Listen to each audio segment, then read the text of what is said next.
और चलिए अब छत्तीसगढ़ के आंकड़े क्या कहते हैं वो भी आपको दिखा देते हैं। छत्तीसगढ़ का मेगा पोल क्या कह रहा है वो भी देखना होगा।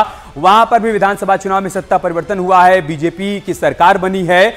ऐसे में विधानसभा चुनाव के बाद लोकसभा चुनाव में बीजेपी के लिए वहां पर क्या तस्वीर बन रही है वो भी देख लेते हैं। छत्तीसगढ़ की 11 सीटों का ओपिनियन पोल क्या कह रहा है आप देखिए। छत्तीसगढ़ में एनडीए गठबंधन का जलवा देखने को मिल रहा है। एनडीए को 10 सीट मिलने का अनुमान यहां पर जताया जा रहा है। इंडिया अलायंस को 1 सीट मिलने का अनुमान है। 11 में से 10 सीटें एनडीए के खाते में जा रही हैं और 57% वोट एनडीए को मिलने की संभावना है। अगर 2019 की बात कर ले तो 9 सीटें यहां पर एनडीए के खाते में गई थी और 2 सीटें कांग्रेस के खाते में रही। लेकिन इस बार ग्राफ बीजेपी का और ज्यादा बढ़ता हुआ नजर आ रहा है। 9 की बजाय इस बार 10 सीटें ओपिनियन पोल में नजर आ रही हैं बीजेपी के खाते में। इसके अलावा अगर कांग्रेस की बात कर ली जाए तो कांग्रेस के खाते में सिर्फ 1 सीट ही नजर आ रही है। यानी कि इससे पहले विधानसभा इलेक्शन की बात करें तो उस वक्त भी हार का सामना करना पड़ा था कांग्रेस को। एक बार फिर से एक बड़ा झटका कह सकते हैं कांग्रेस के लिए। सही बात है, बड़ी बात है। एक तरफ छत्तीसगढ़ में विधानसभा चुनाव में भी बहुत कुछ हाथ नहीं आया है कांग्रेस पार्टी के, और लोकसभा चुनाव को लेकर जो अनुमान सामने आ रहा है आप देखिए उसमें भी यहां पर कह सकते हैं कि ये पूरा का पूरा किला बीजेपी की तरफ जा रहा है, बीजेपी का कब्जा हो रहा है। इस किले में 10 सीटों पर कमल खिल रहा है। 11 में से 10 सीटों पर कमल खिल रहा है और 1 सीट इंडी गठबंधन के खाते में जा रही है। ये हम आपको छत्तीसगढ़ की तस्वीर बता रहे हैं। तो देखिए यहाँ पर छत्तीसगढ़ का ग्राफ हम आपको दिखा रहे हैं, साथ ही वो सीटें भी बता रहे हैं कि किसके खाते में कितनी सीटें जाती हुई नजर आ रही है। यहाँ पर आदिवासी आबादी बहुत ज्यादा है और ऐसे में कई बड़े फैसले बीजेपी की तरफ से ऐसे लिए गए जो कि आदिवासी समाज के लिए काफी ज्यादा फायदेमंद साबित हुए। तो उसका असर हमने विधानसभा इलेक्शन में भी देखा था और अब देखिए आपको कुछ वैसी ही तस्वीरें अब लोकसभा का जो ओपिनियन पोल है उसमें भी नजर आ रहा है। 10 सीटें यानी कि पहले के मुकाबले 1 सीट और ज्यादा बढ़ गई है। बीजेपी का ग्राफ लगातार छत्तीसगढ़ में भी बढ़ता हुआ नजर आ रहा है। विधानसभा चुनाव के पहले बहुत अनुकूल स्थिति यहां पर नहीं थी, तब जितने भी सर्वे आ रहे थे उसमें यह लग रहा था कि कांग्रेस पार्टी रिपीट कर जाएगी, दोबारा सत्ता में आएगी, लेकिन फिलहाल ऐसा होता हुआ नहीं दिखा। बाद में हुआ कि कमल खिला, बीजेपी की सरकार बनी और अब आप देखिए कि लोकसभा चुनाव को लेकर जो अनुमान सामने आया है, जो न्यूज 18 का मेगा ओपिनियन पोल है उसमें भी बीजेपी के खाते में 10 सीटें जा रही हैं और इंडी गठबंधन के खाते में सिर्फ और सिर्फ 1 सीट जाती हुई दिखाई पड़ रही है। तो ओपिनियन पोल हम आपको बता रहे हैं, उत्तर प्रदेश में भी बीजेपी को बम्पर बढ़त मिलती हुई नजर आ रही है। 80 सीटें हैं जिसमें से 77 सीटें एनडीए के खाते में जाती हुई नजर आ रही है। समाजवादी पार्टी और कांग्रेस गठबंधन को यहां पर एक बड़ा झटका लगता हुआ भी नजर आ रहा है। तो यूपी में बीजेपी को बम्पर बढ़त मिलती हुई नजर आ रही है। 77 सीटें एनडीए खाते में जाती हुई नजर आ रही है। समाजवादी पार्टी की बात करें, कांग्रेस की बात करें तो यहां पर 2 सीटें समाजवादी पार्टी और कांग्रेस के गठबंधन को मिलती हुई नजर आ रही है। 80 का लक्ष्य लेकर बीजेपी आगे बढ़ रही है और इसी बीच जो हमारा ओपिनियन पोल आया उसमें 77 सीटें एनडीए के खाते में जा रही हैं। 2 सीटें ऐसी हैं जो कि इंडी गठबंधन के खाते में जा रही हैं और 1 सीट बीएसपी के खाते में जा रही है। ये न्यूज 18 का मेगा ओपिनियन पोल बता रहा है। और 2019 की बात करें तो भारतीय जनता पार्टी के खाते में 64 सीटें गई थी, जबकि 15 सीटों पर एसपी और बीएसपी गठबंधन की जीत हुई थी। 1 सीट गई थी कांग्रेस पार्टी के खाते में। लेकिन 2024 में तस्वीर बदल रही है पूरी तरीके से। बीजेपी कह रही है कि हम 80 के 80 जीतेंगे, लेकिन न्यूज 18 का मेगा ओपिनियन पोल बता रहा है कि 77 सीटों पर बीजेपी को बढ़त का अनुमान है। पब्लिक का मूड यह है कि 77 सीटों पर कमल खिलेगा। इससे पहले भी जब समाजवादी पार्टी और कांग्रेस पार्टी साथ आए तो कुछ खास कमाल नहीं कर पाए, लेकिन कुछ वैसी ही तस्वीर आप देखिए इस बार भी बनती हुई नजर आ रही है। समाजवादी पार्टी और कांग्रेस पार्टी ने भले ही आपस में गठबंधन कर लिया हो, लेकिन उसके बावजूद भी दावा तो बहुत सारी सीटों का किया जा रहा था, लेकिन यहाँ पर सिर्फ दो सीटें ही जाती हुई दोनों के खाते में नजर आ रही है। और मेगा ओपिनियन पोल की 10 बड़ी बातें भी अब आपको बता देते हैं सिलसिलेवार तरीके से। यूपी में बीजेपी और एनडीए गठबंधन की बम्पर बढ़त दिखाई पड़ रही है। मेगा ओपिनियन पोल में यूपी में बीजेपी को बड़ी बढ़त मिल रही है। 77 सीटों पर कमल खिलता हुआ दिखाई पड़ रहा है। और समाजवादी पार्टी कांग्रेस गठबंधन को सिर्फ 2 सीटें ही मिलती हुई नजर आ रही है। वेस्ट यूपी अवध में बीजेपी क्लीन स्वीप भी कर सकती है, यानी कि यहां पर बाकी पार्टी को और बड़ा झटका लग सकता है। और बीएसपी के खाते में सिर्फ और सिर्फ एक सीट जा रही है। राहुल अखिलेश के गठबंधन का असर फिलहाल यहां पर देखने को नहीं मिल रहा है। राम मंदिर का मुद्दा बहुत बड़ा फैक्टर बनकर यहां पर सामने आया है। लोगों को लग रहा है कि हां, सामाजिक सौहार्द, एकता, सद्भाव और सनातन संस्कृति का पुनर्जागरण, इन सभी का प्रतीक है राम मंदिर। वो एक बहुत बड़ा मुद्दा है। एसपी और कांग्रेस फिलहाल यहां पर सिर्फ 2 सीटों पर सिमट रही हैं। ये तस्वीर है। तो 363 सीटों में से एनडीए को 272 सीटें मिलती हुई नजर आ रही हैं। 363 सीटों में से 272 सीटें यहां पर एनडीए के खाते में जाती हुई।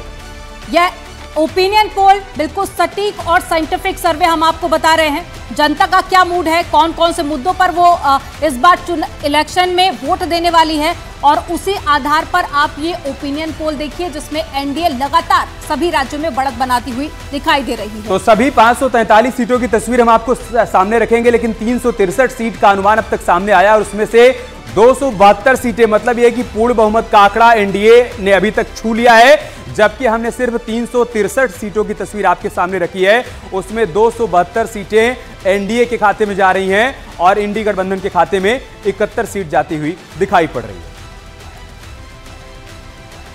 और अभी तक के ओपिनियन पोल पर जो रिएक्शन सामने आया है, कल से लेकर आज तक जो तस्वीर हमने रखी है, उस पर क्या कहना है सियासी दलों का, प्रवक्ताओं का और आम पब्लिक का, वो भी एक बार देख लेते हैं। उत्तर प्रदेश राज्य में भारतीय जनता पार्टी माननीय मोदी जी के मार्गदर्शन में 80 की 80 सीटें जीतेगी। उत्तर प्रदेश में मोदी जी की लहर चल रही है, भारतीय जनता पार्टी की लहर चल रही है और 14 से लेकर अब तक जितने चुनाव हुए, हर चुनाव में बीजेपी ने अपने वोट प्रतिशत में बढ़ोतरी हासिल की। न्यूज 18 का पोल आ रहा है सर, उसमें वो यूपी में हो, उत्तराखंड में हो, बीजेपी को बढ़त दिखाई दे रहा है, कैसे देखते हैं इसे? नहीं, बढ़त नहीं, बाकी सब साफ है, केवल बीजेपी कमल का फूल खिलने वाला है।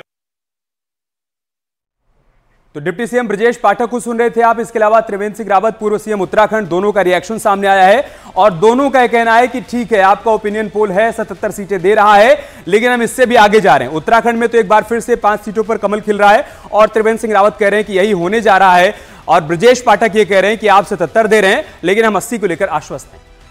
तो न्यूज 18 के ओपिनियन पोल पर बीजेपी को बढ़त मिलने पर प्रमोद कृष्णम ने कहा कि देश प्रधानमंत्री मोदी के साथ में है और पीएम मोदी देश के साथ में है।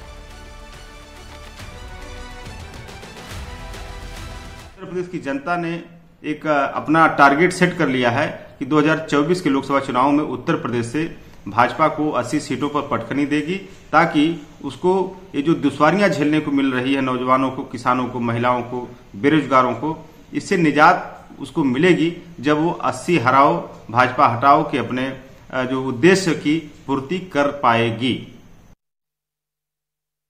समाज का हर वर्ग दुखी है। किसान गोली खा रहे हैं, उन पर आंसू गैस की बौछार हो रही है, नौजवान आत्महत्या कर रहे हैं। पिछले 5 साल में 1 लाख के करीब किसानों ने और 30,000 नौजवानों ने आत्महत्या कर ली है। उत्तर प्रदेश में भारतीय जनता पार्टी को 30 सीट पार करना मुश्किल पड़ जाएगा, बल्कि उससे नीचे आएगी और पूरे देश में उसको 150 सीट पार कर जाना मुश्किल होगा। तो विपक्षी पार्टियों को अभी भी पूरा भरोसा है कि ऐसा कुछ भी नहीं होने वाला है, हम जमीन पर जाकर काम कर रहे हैं और जब अंतिम परिणाम आएगा तो फैसला हमारे पक्ष में आएगा, ये उनका कहना है।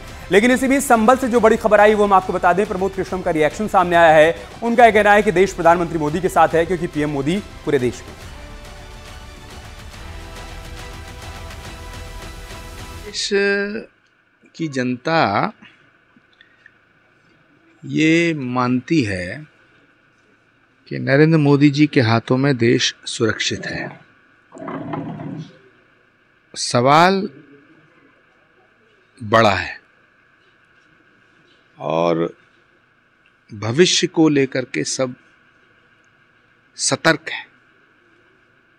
तो इस देश की जनता ऐसा महसूस करती है कि अगर जरा सी भी गलती हुई तो देश टूट जाएगा। इसलिए मुझे लगता है कि देश मोदी जी के साथ है और मोदी देश के साथ है। तो उधर सहयोगी दलों ने भी यूपी में एनडीए की शानदार जीत का दावा किया है। क्या कुछ कहा है उन्होंने, वो भी आपको सुनाते हैं। उत्तर प्रदेश में माननीय मुख्यमंत्री योगी आदित्यनाथ जी के नेतृत्व में 80 सीट जीतने का। अब आपका सर्वे 78 पहुंचा दिया है, दो बाकी है, अभी चुनाव की सूचना जारी नहीं हुई है। चुनाव की सूचना जारी होते होते माननीय मुख्यमंत्री योगी आदित्यनाथ जी 7 साल के कार्यकाल में एक भी दंगे नहीं हुए, कहीं कर्फ्यू नहीं लगा है। जो भी प्रदेश में योजनाएं बन रही हैं वो योजनाएं सभी जाति धर्म के लिए बन रही हैं। एनडीए की सरकार में कहीं नफरत नहीं है, विपक्षियों के यहाँ नफरत है। यहाँ सबका भी सीटों में 70 से 77 तक सीटें हमारी बिल्कुल निकली हुई हैं। 3 सीटें हम ये मान के चल रहे हैं जहां पर हो सकता है कि कोई कंपटीशन हो, और ये भी संभव है कि हम वहां जीत सकते हैं। राष्ट्रीय लोकदल के एनडीए अलायंस में आने के बाद ये स्थिति और मजबूत हुई है। पश्चिमी उत्तर प्रदेश में एनडीए अलायंस को बढ़त न केवल मिलेगी बल्कि भारी अंतर से वो विजय भी होंगे। तो मेगा ओपिनियन पोल में आगे भी कुछ तस्वीर आपके सामने रखेंगे, बाकी राज्यों में पब्लिक का मूड क्या कह रहा है वो भी आपको बताएंगे। लेकिन यहाँ पर वक्त हो गया एक बहुत छोटे से ब्रेक, आप देखते रहिए न्यूज़ 18।